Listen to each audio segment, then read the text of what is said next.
კვლევები ჩატარდა თბილისში, თელავსა და ზუგდიდში, ასევე ჯგუფმა, რომელიც პროექტზე მუშაობდა, შეისწავლა სხვა ქვეყნის გამოცდილება და უკვე განათლების სამინისტროს თავაზობთ კონცეფციას და როგორც ვიცით, ჩვენი შეხვედრებიდან გამომდინარე, განათლების სამინისტრო ასოცირებული წევრი გახლავთ ამ პროექტისა, სახალხო დამცველის ოფისთან ერთად, განათლების სამინისტრომ სადაა გადახედოს კონცეფციას და გარკვეული ცვლილებები შეიტანოს ნორმატიულ აქტში და ეს ჩვენთვის არის ძალიან მნიშვნელოვანი.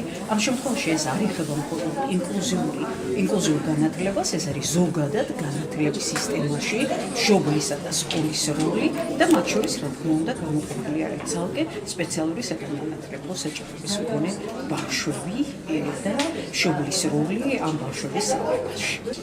ყველა დონეზე გვაქვს ჩვენ ყველა მიმართულებით გვაქვს სამუშაო და თვითმმართველობა თავის როლს აქტიურად შეასრულებს, ყველა პროექტს ხარს დაუჭერს, თუ რამე გასაკეთებელი იქნება, შეეხება ინფრასტრუქტურა, შეეხება პანდუსების მოწყობას ქალაქში თუ სოფლად, ამისთვის დაიდო უკვე იქიდანაც წერილი არის წამოსული 2014-16 წელი არის აქტიური თანამშრომლობის წელი და ჩვენ ზოგადად გამოვხმართ, რომ ეს ყველა პროექტი განხორციელდეს და ხარი დაუჭიროთ.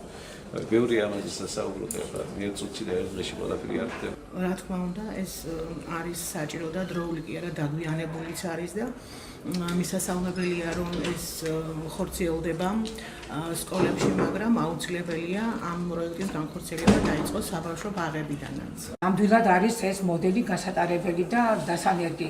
სკოლა, მასწავლებელი და მშობელი რო დადგება ერთად, აუცილებლად გვექნება შედეგი.